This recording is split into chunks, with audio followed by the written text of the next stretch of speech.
He was 23 years old when he became king of Judah. He was king in Jerusalem for 3 months. Then King Necho from Egypt made Jehoahaz a prisoner. Necho made the people of Judah pay 3 3/4 tons of silver and 75 pounds of gold for a fine. Necho chose Jehoahaz's brother Eliakim to be the new king of Judah and Jerusalem. Necho gave Eliakim a new name. He named him Jehoiakim. But Necho took Jehoahaz to Egypt. Jehoahaz was 23 years old when he became king. He ruled 3 months in Jerusalem. His mother's name was Hamutal, daughter of Jeremiah from Libnah. Jehoahaz did what the Lord said was wrong. He did all the same things that his ancestors had done. Pharaoh Necho put Jehoahaz in prison at Riblah in the land of Hamath, so Jehoahaz could not rule in Jerusalem. Pharaoh Necho forced Judah to pay 7,500 pounds of silver and 75 pounds of gold. Pharaoh Necho made Josiah's son Eliakim the new king. Eliakim took the place of Josiah, his father. Pharaoh Necho changed Eliakim's name to Jehoiakim, and Pharaoh Necho took Jehoahaz away to Egypt, where he died. Jehoiakim gave the silver and the gold to Pharaoh, but Jehoiakim made the common people pay taxes and used that money to give to Pharaoh Necho. So everyone paid their share of silver and gold, and King Jehoiakim gave the money to Pharaoh Necho. Jehoiakim was 25 years old when he became king. He ruled 11 years in Jerusalem. His mother's name was Zebidah, daughter of Pedaiah from Rumah. Jehoiakim did what the Lord said was wrong. He did all the same things his ancestors had done. Jehoiakim was 25 years old when he became the new king of Judah. He was king in Jerusalem for 11 years. Jehoiakim did not obey God. He did what the Lord, his God, considered evil. The Lord said, "Jeremiah, go down to the king's palace. Go to the king of Judah and tell this message there. Listen to this message from the Lord, king of Judah. You rule from David's throne, so listen. King, you and your officials must listen well. All of your people who come through the gates of Jerusalem must listen to the message from the Lord. This is what the Lord says. Do what is right and fair. Protect those who have been robbed from the ones who robbed them. Don't hurt or do anything wrong to orphans or widows. Don't kill innocent people. If you obey these commands, kings who sit on David's throne will continue to come through the gates into the city of Jerusalem. They will come through the gates with their officials. The kings, their officials, and their people will come riding in chariots and on horses. But I, the Lord, tell you that if you don't obey these commands, then I promise with an oath in my own name that this king's palace will be destroyed. It will become a pile of rocks. This is what the Lord says about the palace where the king of Judah lives. The palace is tall like the forest of Gilead, like the mountains of Lebanon, but I will make it like a desert, as empty as a city where no one lives. I will send men to destroy the palace, each armed with weapons. They will cut up your strong, beautiful cedar beams and throw them into the fire. People from many nations will pass by this city. They will ask one another, "Why has the Lord done such a terrible thing to Jerusalem? Jerusalem was such a great city." This will be the answer to that question. God destroyed Jerusalem because the people of Judah stopped following the agreement of the Lord their God. They worshipped and served other gods. Don't cry for the king who has died. Don't cry for him, but cry very hard for the king who must leave this place. Cry for him because he will never return or see his homeland again. This is what the Lord says about Jehoahaz, son of Josiah, who became king of Judah after his father Josiah died. Jehoahaz has gone away from Jerusalem. He will never return. Jehoahaz will die in the place where the Egyptians have taken him, and he will not see this land again. It will be very bad for King Jehoiakim. He is doing wrong so that he can build his palace. He is cheating people so that he can build rooms upstairs. He is not paying his own people. He is making them work for nothing. Jehoiakim says, "I will build myself a great palace with huge rooms upstairs." So he built it with large windows. He used cedar wood for paneling, and he painted it red. Jehoiakim, having a lot of cedar in your house does not make you a great king. Your father Josiah was satisfied to have food and drink. He did what was right and fair, so everything went well for him. Josiah helped poor and needy people, so everything went well for him. Jehoiakim, what does it mean to know God? It means living right and being fair. That is what it means to know me. This message is from the Lord. Jehoiakim, your eyes look only for what benefits yourself. You are always thinking about getting more for yourself. You are willing to kill innocent people. You are willing to steal things from other people. So this is what the Lord says to King Jehoiakim, son of Josiah. The people of Judah will not cry for Jehoiakim. They will not say to each other, "Brother, I am so sad. Sister, I am so sad." They will not cry for Jehoiakim. They will not say about him, "Master, I am so sad. King, I am so sad." The people of Jerusalem will bury Jehoiakim like a donkey. They will drag his body away and throw it outside the gates of Jerusalem. Judah, go up to the mountains of Lebanon and cry out. Let your voice be heard in the mountains of Bashan. Cry out to the mountains of Abiram, because all your lovers will be destroyed. Judah, you felt safe, but I warned you. I warned you, but you refused to listen. You have lived like this from the time you were young, and from the time you were young, you have not obeyed me, Judah. Judah, the punishment I give will come like a storm, and it will blow all your shepherds away. You thought some of the other nations would help you, but these nations will also be defeated. Then you will really be disappointed. You will be ashamed of all the evil things you did. King, you seem so safe in your palace of cedar. It's as if you live in Lebanon. But when your punishment comes, you will groan. You will be in pain like a woman giving birth.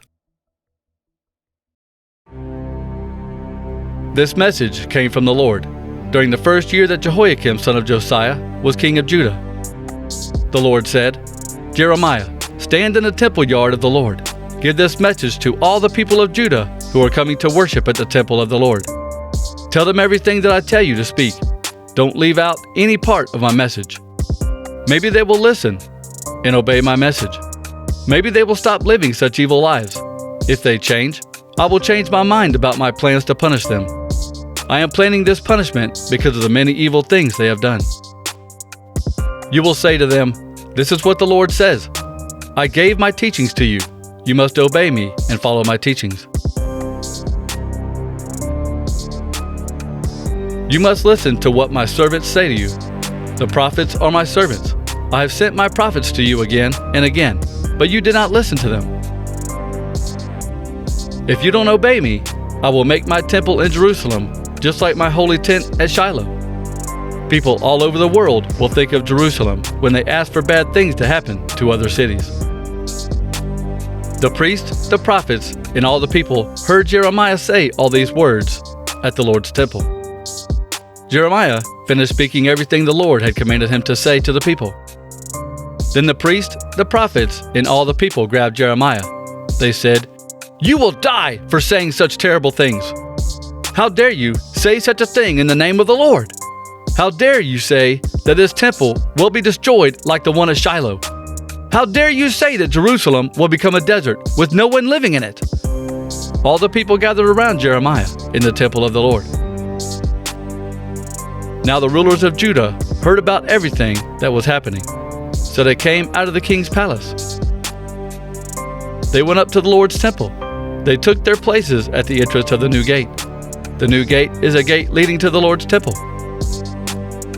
Then the priests and the prophets spoke to the rulers and all the other people.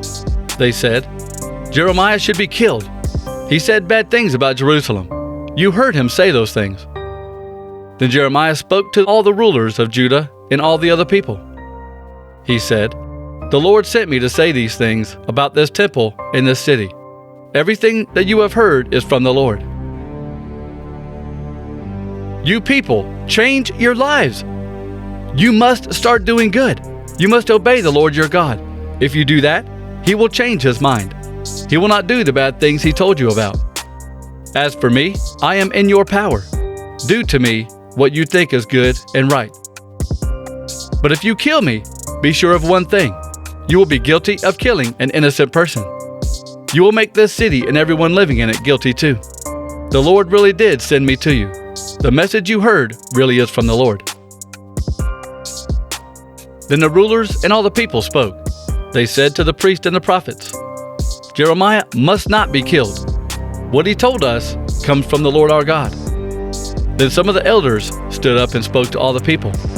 They said, "Micah the prophet was from the city of Moresheth. He was a prophet during the time that Hezekiah was king of Judah. Micah said this to all the people of Judah. This is what the Lord All-Powerful says. Zion will be destroyed. It will become a plowed field. Jerusalem will become a pile of rocks. Temple Mount will be an empty hill overgrown with bushes." King Hezekiah of Judah and the people of Judah did not kill Micah. You know that Hezekiah respected the Lord and wanted to please him. So the Lord changed his mind and didn't do the bad things to Judah that he said he would do. If we hurt Jeremiah, we will bring many troubles on ourselves, and those troubles will be our own fault. In the past, there was another man who spoke the Lord's message. His name was Uriah, son of Shemaiah, from the city of Kiriath-Jearim. Uriah said the same things against this city and this land that Jeremiah did. King Jehoiakim, his army officers, and the leaders of Judah heard Uriah and became angry. King Jehoiakim wanted to kill Uriah, but Uriah heard about it. Uriah was afraid, so he escaped to the land of Egypt. But King Jehoiakim sent Elnathan, son of Achbor, and some other men to Egypt. They brought Uriah from Egypt and took him to King Jehoiakim. Jehoiakim ordered Uriah to be killed with a sword. Uriah's body was thrown into the burial place where the poor are buried. There was an important man named Ahikam, son of Shaphan, who supported Jeremiah.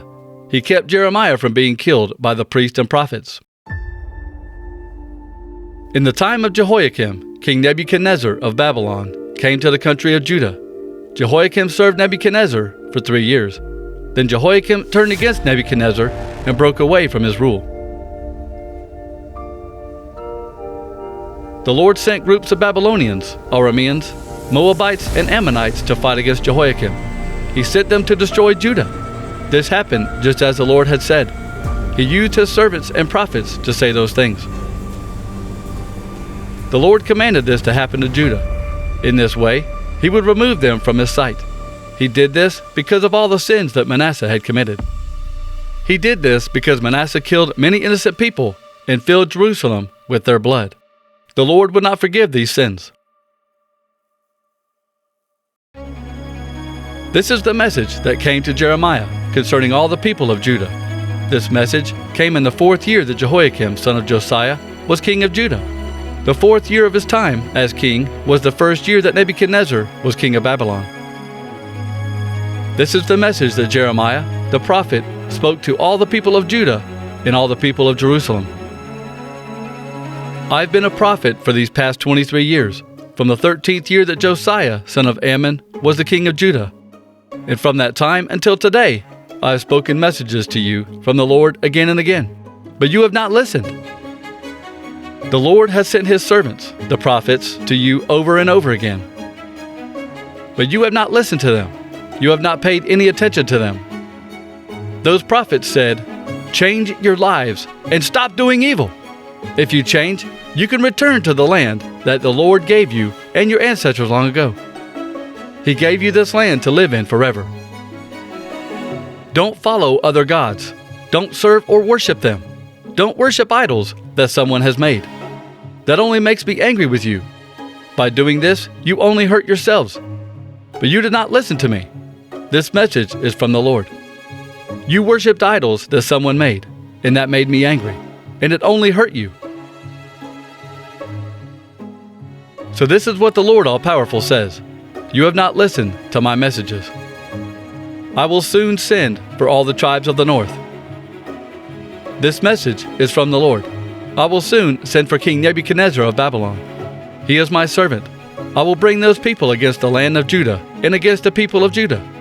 I will bring them against all the nations around you too. I will destroy all those countries.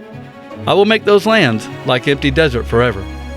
People will see those countries and whistle at how badly they were destroyed. I will bring an end to the sounds of joy and happiness in those places. There will be no more happy sounds of those brides and bridegrooms. I will take away the sound of people grinding meal. I will take away the light of the lamp. That whole area will be an empty desert. All these people will be slaves of the king of Babylon for 70 years. But when the 70 years have passed, I will punish the king of Babylon. I will punish the nation of Babylon. This message is from the Lord. I will punish the land of the Babylonians for their sins. I will make that land a desert forever. I said many bad things will happen to Babylon, and all of them will happen. Jeremiah spoke about those foreign nations, and all the warnings are written in this book. Yes, the people of Babylon will have to serve many nations and many great kings. I will give them the punishment they deserve for all the things they have done.